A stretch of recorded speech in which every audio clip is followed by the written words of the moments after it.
Deməli uşaqlar, ərəblər də eyni Sasanilər kimi özlərinə etnik dayaq yaratmaq, Azərbaycanda möhkəmlənmək və Xəzər yürüşlərinin qarşısını almaq üçün ərəb əhalisini köçürtməyə başladılar Azərbaycana. Və əsasən də həmin o ərəb əhalisi hara köçürülürdü? Baxın, Dərbəndə, çünki Xəzərlər buradan gəlir. Bir də ki, Xəzər sahili, Xəzər dənizinin sahillərindəki ərazilərə köçürülürdü. Və biz buradan görürük ki, Sasanilərlə ərəblərin oxşar cəhəti nədir? Köçürmə siyasəti həyata keçirdilər. Sasanilər fars tayfalarını köçürdülər, ərəblər də təbii ki, özünkülər ərəbləri köçürtmüşlər. Bundan başqa ərəblər uşaqlar rabatlar yaradırdılar. Bəzən bu rabatları götürür Sasaniyə verir, diqqətli olun. Rabat nə idi? Hərbi məskən idi. Və hansı ərazilərdə rabatlar var idi? Bunu da sizə asan yolun deyəcəm. Təcəlicə bunu uşaqlar xəritədə salmağa başlayıblar. Bax, rabatlar 2 dənə B hərfi ilə, B-nin kvadratı. Yəni, baxın, Bərdədə, bir dəqiqə. Baxın, Bərdədə, baxın, bir də Beyləqanda var idi. 2 dənə D hərfi, D-nin kvadratı. Dərbənddə, bir də baxın, Dəbildə var idi. Sonra 2 dənə T hərfi, T-nin kvadratı. Təbrizdə, bir də Tiflisdə var idi. Bir dənə də burada Ə hərfi, o da Ərdəbildə. Baxın, rabatlar Azərbaycanı, yəni hərbi məskənlər buradaydı. Və plus uşaqlar, bu rabatlar əhalinin hesabına saxlanılırdı. Yəni ki, hərbi məskəndə olan əskərləri kim saxlayırdı? Yerli əhali pul verirdi, yemək verirdi o əskərləri saxlamaq üçün. Yaxşı. Deməli, biz bayaq dedik axı, ərəblər köçürmə siyasətini etməkdə bir məqsədləri də Xəzər yürüşlərinin qarşısını almaq idi. Ona görə Xəzərlərlə müharibə bitəndən sonra, yəni ki, 8-ci əsrin sonu, 9-cu əsrdə ərəblərin köçürülməsi də dayandırılır. Çünki Xəzərlə müharibə onsuz da bitmişdi. Bir də sizə sual verə bilər ki, ərəblərin köçürülməsinin nəticəsi necə oldu? Təbii ki də ərəblər gəldisə, İslam dini Azərbaycanda daha da nə olur? Möhkəmlənir. Ərəb yürüşlərinin nəticəsində onsuz da İslam yayılmışdı, amma ərəb əhalisi gələndən sonra biz onlarla qaynayıb qarışırıq, İslam dini daha da möhkəmlənir Azərbaycanda. Yaxşı. Sonra gələk ərəblərin Azərbaycandakı vergi sisteminə. Bilirik ki, bütün Azərbaycan torpaqlarını tutublar və burada öz idarəetmə sistemlərini qurublar. İdarəetmədən danışdıq, inzibati idarəetmədən danışdıq. İndi gələk bunların vergi sistemindən danışaq. Biz bilirik ki, ərəblər Azərbaycana gələndə Azərbaycanın bir hissəsində Zərdüştlük dini var idi, bir hissəsində, yəni Albaniyada xristianlıq dini var idi. Bunlar da özlərindən təzə din gətirdilər. Təbii ki də nəyi? İslamı gətirdilər. İslam dini, müsəlmanlığı. Deməli, bu zaman ərəblər xristian əhalini də öz tərəflərinə çəkmək üçün xristian kilsələrini vergidən azad etdilər. Buna xüsusi diqqət edin. Deməli, kilsə vergidən azaddır. Nə üçün? Ərəblər xristianları öz tərəfinə çəkmək üçün etmişlər bunu. Bundan başqa, Sasani dövründəki vergi sistemini qismən də olsa saxlamışdılar, bir-iki dəyişiklik eləmişdilər. Deməli, biz bilirik, birinci sülaləmiz ərəblərdə Rəşidi xəlifələr və yaxud da ki, ilk xəlifələrdir. 632-661. Rəşidi xəlifələr çox yaxşıdır uşaqlar. Çünki biz deyirik, 7-ci əsrdə ilk vaxtlar ərəblər yaxşı idilər. Ədalətli vergi sistemi yürüdürdülər. Vergilərin miqdarı az idi, çox yüngül idi vergilər. Bir də ki, əgər bu torpaq əkilməyibsə, bu torpağa görə vergi almırdılar əhalidən. Deyir, onsuz da yazıq əkməyib də, mənə hardan gətirib məhsul versin, vergi versin. Yəni, Rəşidi xəlifələri necə saxlayın? Çox qəşəng, pozitiv, hər şey yaxşıdır. İkinci sülaləmiz gəlir Əməvilər, bir-birini əvəz edirlər. 661-dən 750-yə kimi. Bunlar yavaş-yavaş başlayır vergilərini neynəməyə? Artırmağa. Bir üstə başlayırlar əlavə vergilərə yığmağa.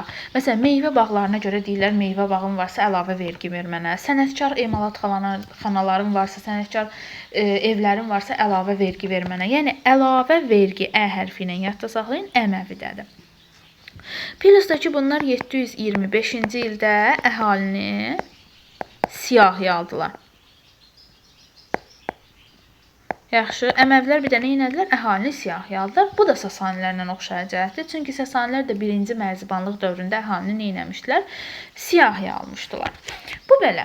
Əməvləri belə yola verdi. Görürük ki, Əməvlərin dövründə artıq yavaş-yavaş başlanılır vergilər artırmağa. Gəldik Abbasilərə. Abbasilər də 750-dən sonuncuda bu 1258-ə qədərdir. Abbasilərin dövründə artıq vergilər həddindən artıq çoxaldıldı. Vergini verə bilməyənləri çevirdilər qula. Borcu olanları dedilər, sizi qula çeviririk.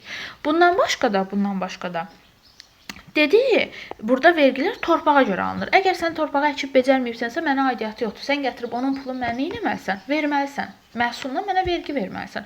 Yazıq kəndli torpağı əkməyib də sənə nətər gətirib vergi versin? Yəni çox ədalətli islahatlar həyata keçirmişlər, vergi sistemi həyata keçirmişlər Abbasilər.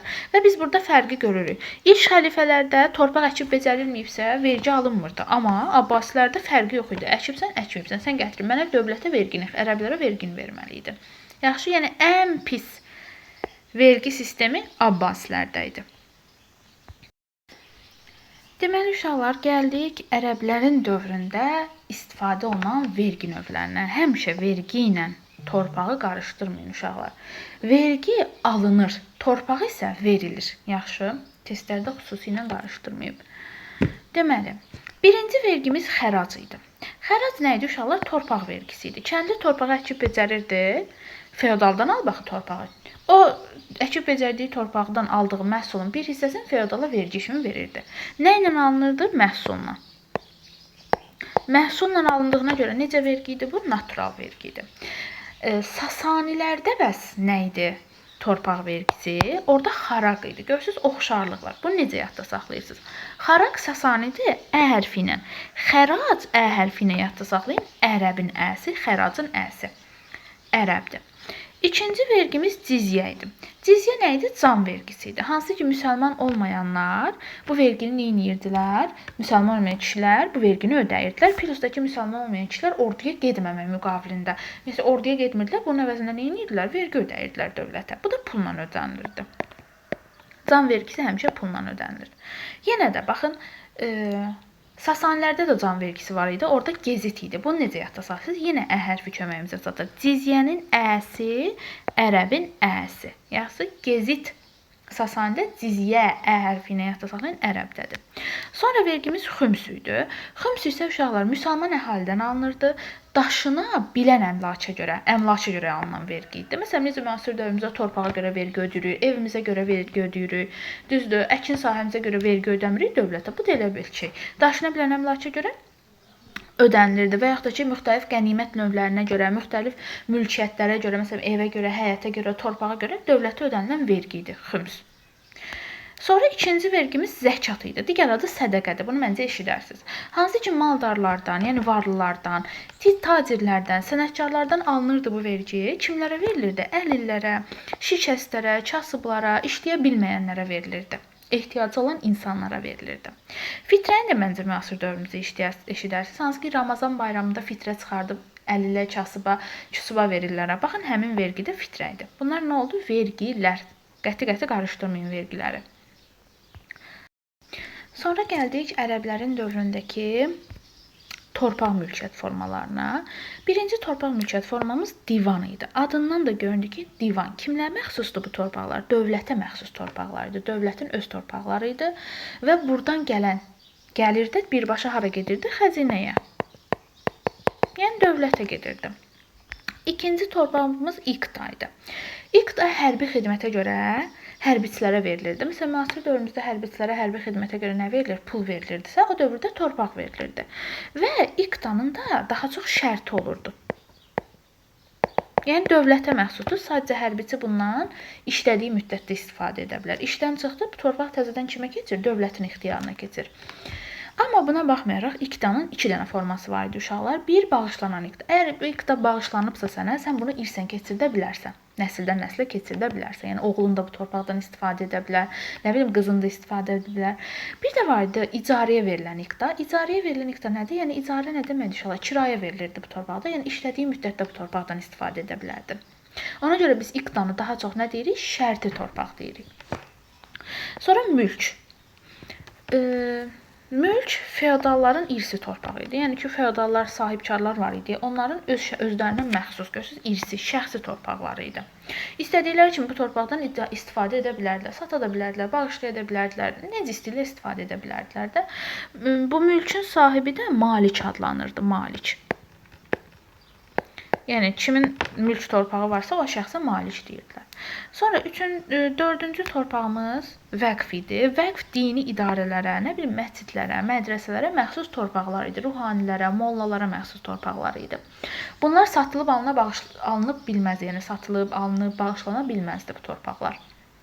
Amma icarəyə verilə bilərdi.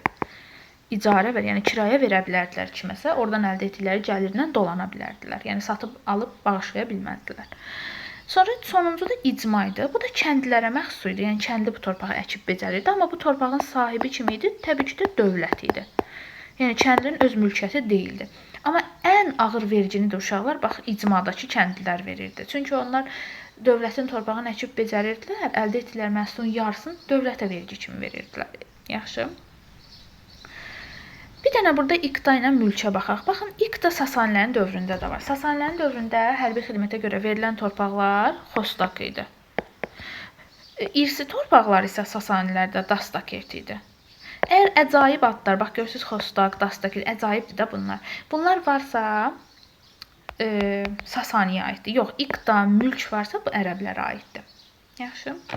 Dediyim kimi torpaqla vergini heç vaxt qarışdırmayın. Sonra, bundan başqa uşaqlar, ərəblər bir sıra Azərbaycanda islahatlar keçirdi. Birincisi ticarət idi.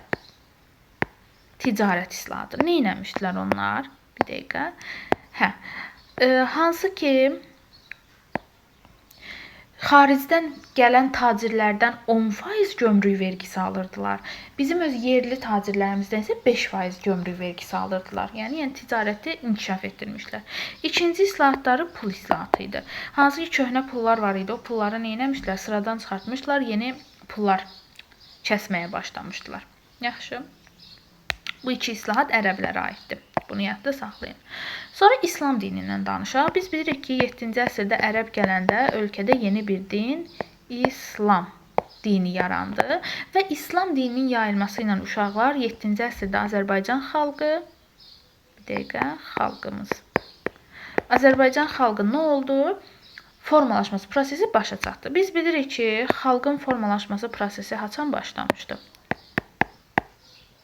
Deməli, xalq formalaşmağa başlamışdı eradan əvvəl 4-cü əsrin ikinci yarısında Atropaten Albaniyanın yaranması ilə bu proses başa çatdı İslam dininin ərəblərin gəlməsi ilə, yəni 7-ci əsrdə. Bir də xalqın formalaşması üçün nələr lazımdır bizə? Baxın, ərazi lazımdır. Bir xalqın yaşaması üçün nə lazımdır? Ərazi. İkincisi ona dil lazımdır. Üçüncüsü ona din lazımdır, mədəniyyət lazımdır, iqtisadi əlaqələr lazımdır. Yaxşı.